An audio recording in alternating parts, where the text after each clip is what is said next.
A continuación les voy a hablar sobre un filósofo griego que explica su teoría definida de la felicidad y cómo llegar a ella. Primero tenemos que saber quién fue Aristóteles. Fue un filósofo, polímata y científico. Junto a Platón es considerado el padre de la filosofía. Sus ideas han ejercido una enorme influencia por más de 2 milenios. También es bien conocido por ser el padre de la lógica, debido a que en sus trabajos se encuentran las primeras investigaciones sistemáticas al respecto. Fue el primer pensador en formalizar el sistema lógico, de tal forma que sus propuestas han trascendido hasta nuestros días. Él argumenta, es un hecho que nos sentimos y reconocemos libres y nos imputamos la maldad o bondad de las acciones, lo que sería absurdo si estuviésemos completamente determinados, sea por nuestro saber o sea por nuestras pulsiones. La teoría ética aristotélica. Aristóteles expone sus reflexiones éticas a Nicómaco, fundamentalmente. Sus otras dos obras sobre el tema son la Ética a Eudemo, que recoge elementos de la reflexión aristotélica de su periodo de juventud y por lo tanto anteriores a la teoría de la sustancia, y la Gran Moral, en la que se resumen las ideas fundamentales de la ética a Nicómaco, por lo que coincide con el Aristóteles de la madurez. Ninguna de ellas aporta, pues, algo distinto a lo expuesto en la Ética a Nicómaco. Aristóteles se pasó su vida filosófica intentando salvar un justo término medio entre la escila intelectualista y la caridad sensualista. La ética encuentra dos tentaciones equivalentes que afectan el asunto de la libertad. La tentación intelectualista, que nos habla de toda elección por lo que creemos bueno, y la sentimentalista, que nos habla sobre todo lo que hacemos determinado por los sentimientos. Ambas tentaciones Aristóteles cree que conducen a la negación de la libertad. Él explica, el intelectualismo reduce la mala elección a mera ignorancia, los sentimentalistas reducen la buena elección a simple compulsión emocional. Ahora pasemos al tema de la virtud. ¿Qué es? El concepto de la virtud en la visión griega explica que los atributos más altos se buscan a toda marcha y se emplean los medios cuales fueran necesarios para ello. Quiere decir que las pasiones son propias de la naturaleza animal, pero que el hombre también tiene dentro sí. Pero al alcanzar un grado mayor de dignidad, se orientan al bien. Ahora explica, su naturaleza es tratada por Aristóteles en su Ética Nicómaco. Quiere decir que en esta obra Aristóteles explica para él qué es la virtud, aquel hábito por el cual el hombre se hace bueno y gracias a la cual realizará bien la obra que le es propia. Es el término medio que en este libro define como experimentar las pasiones cuando es menester en las circunstancias debidas con respecto a las personas, por una causa justa y de la manera apropiada. La virtud también suele aparecer en las artes y oficios, por lo cual la virtud es, por tanto, un hábito selectivo. Quiere decir que consiste en una posición intermedia para nosotros que determina la razón y cómo la determinaría el hombre pudiente. Ahora hablemos del pensamiento de Aristóteles sobre la virtud. Él muestra en su obra Ética Nicómaco que la virtud humana no puede ser ni una facultad ni una pasión, sino un hábito, que significa que aparece por naturaleza, sino como consecuencia del aprendizaje, y más exactamente de la práctica o repetición. Los hábitos pueden ser buenos o malos. Para Aristóteles, la virtud es una predisposición para hacer el bien, una motivación interna que nos lleva no solo a hacer lo que es correcto, sino a amar lo que es correcto. En la virtud destacan dos elementos propios de esta. La selección es el hecho de hacer acciones ejercidas por el hombre de manera libre y consciente. Así su gente desciende de progenitores de alta estima y un alto nivel de social. La razón es por tener la capacidad de ser. Virtud, hábitos buenos y malos. Los hábitos malos son aquellos que nos alejan del cumplimiento de nuestra naturaleza y reciben el nombre de vicios. Y son hábitos buenos aquellos que podemos distinguir virtudes del cuerpo y virtudes del alma. Pero en la ética nos habla que se interesa por las virtudes del alma y en ellas distingue que las virtudes que perfeccionan el intelecto o virtudes intelectuales. Y nos habla también de las virtudes que perfeccionan la voluntad o virtudes éticas o morales. Ejemplos de virtud. Nosotros utilizamos la palabra virtud para designar lo que está bien. Por ejemplo, supongamos que se habla de un buen cuchillo para simbolizar que corta. Quiere decir que es capaz de realizar su finalidad, pero no de cualquier manera, sino bien. También la virtud está presente en nuestra vida cotidiana. Un caso son los códigos morales de la familia. En ellos muestran, por ejemplo, ayudar en los labores de la casa. Un ejemplo sería cuando son los fines de semana, ayudar en casa a barrer, trapear y lavar trastes, etc. Este código se relaciona con la virtud, pues si hacemos las tareas de buen modo podremos demostrar nuestro agradecimiento. Llegar antes que se haga de noche. Un ejemplo sería que cuando pido permiso para salir, la única condición es que llegue antes de anochecer por la inseguridad que existe en el país. Este código tiene relación con la virtud, pues qué mejor lugar que el hogar. Además, como mis papás dicen, no hay mejor lugar que el hogar. Entonces es una enseñanza que se ha quedado plasmada en mi conciencia. Me tocó hablar sobre el tema vicio. La palabra vicio viene del latín vitium, en el principio defecto físico, luego por extensión defecto en general, vicio o falta de la conducta. Un vicio es toda práctica, conducta o hábito que se considera una falta, un defecto, una enfermedad o un mal hábito, especialmente en lo referido a las conductas tenidas por morales e inmorales, lo que en algunas sociedades puede considerarse vicioso y en otras puede ser aceptable o normal. El vicio de la irascibilidad y la cobardía lo son de los apasionados, la interpretación, la incontinencia, de los apetecibles y del mato a la injusticia y la avaricia. Imperfección, defecto físico o moral, es el hábito que se adquiere para obrar siempre mal. Es la mala condición del alma de las personas para inclinarse a abusar de determinadas cosas. Se refiere también a la falsedad, al engaño o a la mentira. Es también a la degeneración producida por el uso excesivo del alcohol, de los juegos del azar y de las drogas. Refiere al crecimiento sobrenatural de los seres animales y las plantas, así como las mañas o defectos que adquieren los animales cuando no se les educa. Hábito de hacer algo o hacer una cosa perjudicial o que se considera loable desde un punto de vista moral. El vicio de fumar, vicio de beber, jamás había tenido el vicio de mentir, tienes el vicio de hablar alto, situación de libertinaje o entrega desenfrenada a los placeres sexuales, entregarse al vicio, caer en el vicio y la corrupción. Se dice que la felicidad es subjetiva y es algo que aceptamos quienes usamos de libertad de pensamiento. Pero ¿por qué es subjetiva? ¿Qué define en realidad este hecho? La respuesta es sencilla, como decía Seneca, la vida feliz es aquella que está conforme con su propia naturaleza.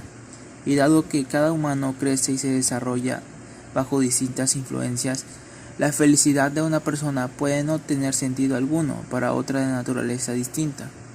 Por lo que en realidad es la siguiente: ¿cómo hacer para evitar el caos de nuestra felicidad que crea al chocar con la felicidad o la infelicidad de otros?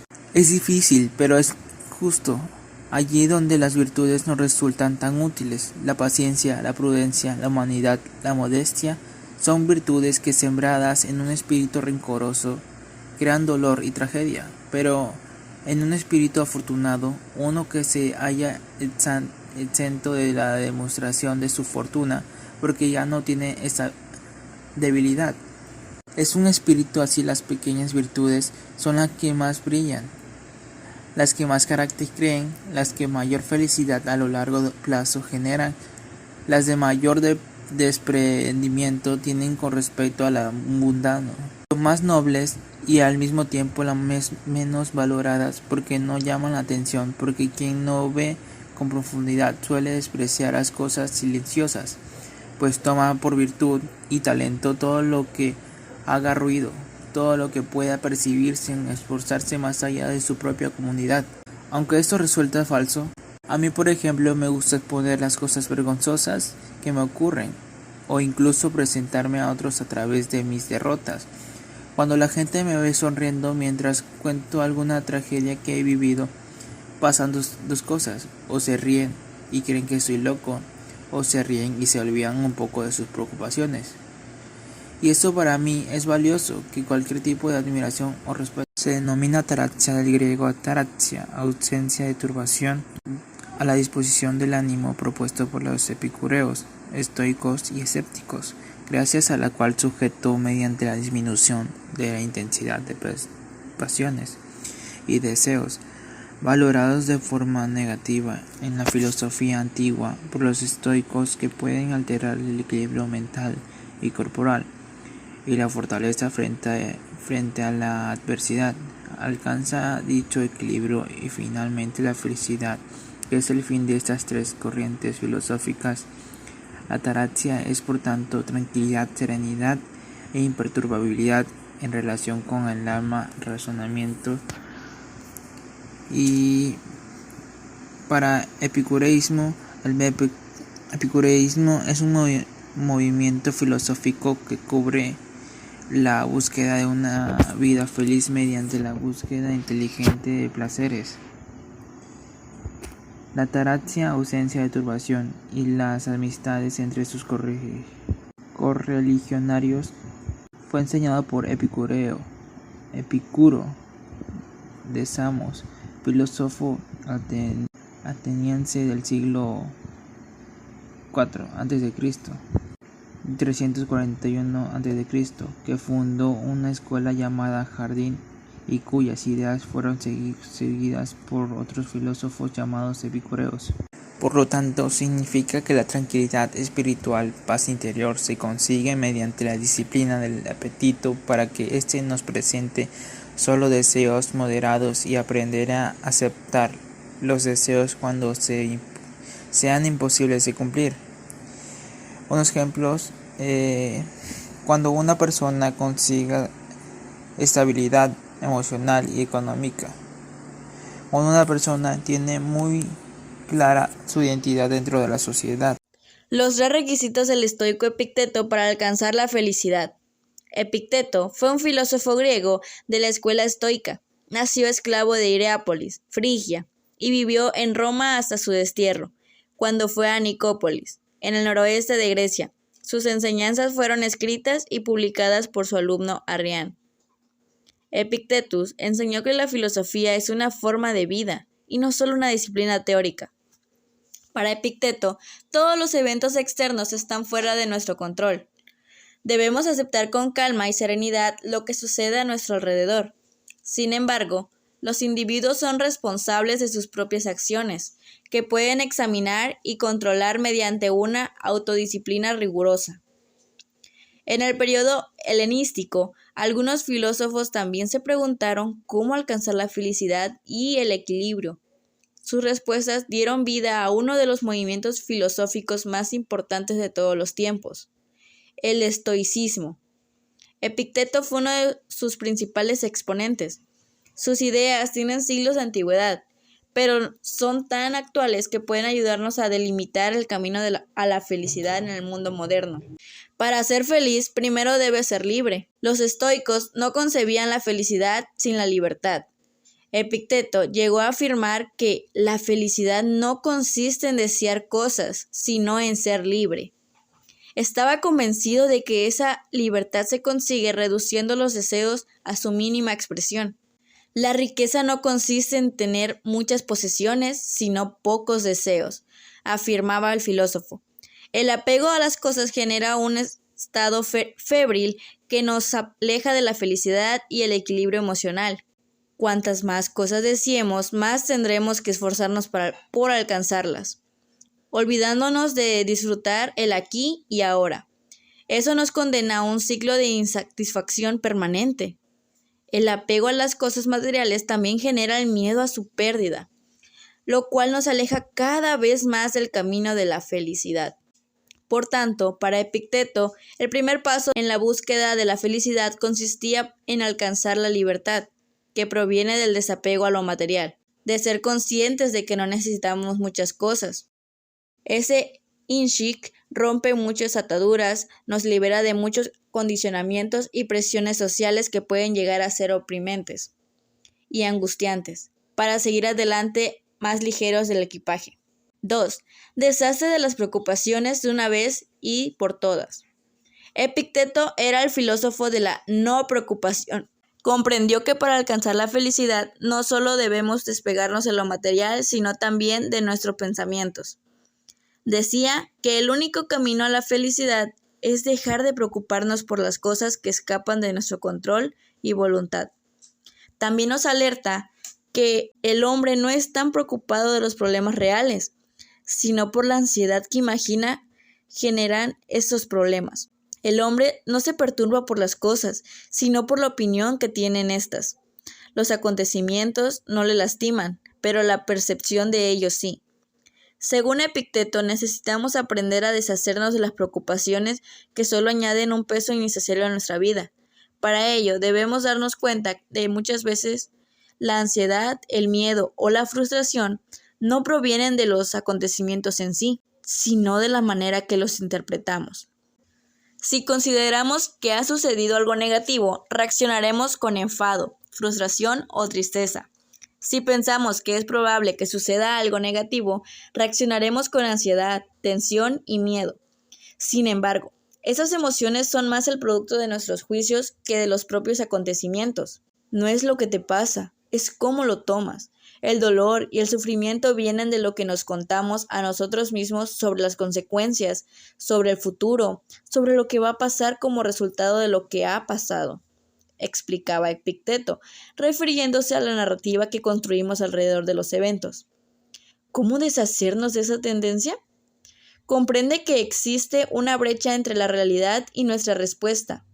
Nos permite intervenir, precisamente en la fase en la que tenemos algún control, nuestros pensamientos sobre lo ocurrido. De hecho, Epicteto decía que las circunstancias no hacen al hombre, solo lo revelan lo que hay en él. Todo depende del cristal con lo que lo miremos. De ese cristal dependerá nuestra actitud y, en última instancia, nuestra felicidad. 3. No luches contra las circunstancias, acéptalas incondicionalmente. Uno de los requisitos para alcanzar la felicidad más importantes de la filosofía estoica es la aceptación radical. De hecho, los estoicos desarrollaron diferentes ejercicios prácticos para ayudarnos a aceptar las cosas. Séneca, por ejemplo, recomendaba hacer un balance al final de cada día, anotando cuando nos irritamos por algo trivial o nos enojamos por algo que no lo merecía. Si somos capaces de percibir esos errores, podemos mejorar nuestra actitud al día siguiente y responder con mayor ecuanimidad. Epicteto, por su parte, pensaba que si esperamos que el universo nos proporcione lo que deseamos, vamos a estar condenados inevitablemente a la decepción. En cambio, si abrazamos lo que el universo nos da a nuestra vida, será más llevadera y podremos ser más felices. Nos da un sabio consejo: no pretendas que las cosas ocurran como tú quieres, desea, más bien, que se produzcan tal como se producen y serás feliz. En el corazón de su filosofía se encontraba la aceptación incondicional que no aplica sometimiento ni resignación, sino una simple constatación de la realidad tal y como sucede. Solo cuando tomamos nota objetivamente de lo que ocurre, podemos cambiar lo que puede ser cambiado y dejar de preocuparnos por aquello sobre lo que no tenemos ningún control. En ese instante dejamos de reaccionar automáticamente para comenzar a planificar nuestra respuesta. Tomamos las riendas. Epicteto simplemente nos propone responder de manera adaptativa ante los cambios que se producen en nuestro entorno, sin presentar una resistencia inútil, solo porque esos sucesos no encajan con nuestros deseos, expectativas o visión del mundo. Epicteto pensaba que la felicidad solo puede ser hallada en el interior. Intentó ofrecer a sus discípulos un camino para alcanzar la felicidad personal, estableciendo unos requisitos que siguen siendo perfectamente válidos en la actualidad. Justo medio. Según Aristóteles, la virtud moral es el justo medio entre dos extremos. Por ejemplo, la valentía es el justo medio entre la cobardía y la temeridad. Ambos extremos son defectuosos, y el equilibrio es la condición de la virtuosidad. Dicha tesis se apoya en su concepción de la virtud, a la que concibe como un hábito que se ha de adquirir voluntariamente a partir de una previa potencialidad y ha de desarrollarse mediante el aprendizaje. En el caso de las virtudes intelectuales o no éticas, y por la repetición de actos buenos, en el caso de las virtudes éticas. La teoría del justo medio supone la prudencia como guía de la acción moral, ya que, puesto que la ética no es una ciencia exacta, solamente la recta razón gobernada por la prudencia garantiza el encuentro de la mesura.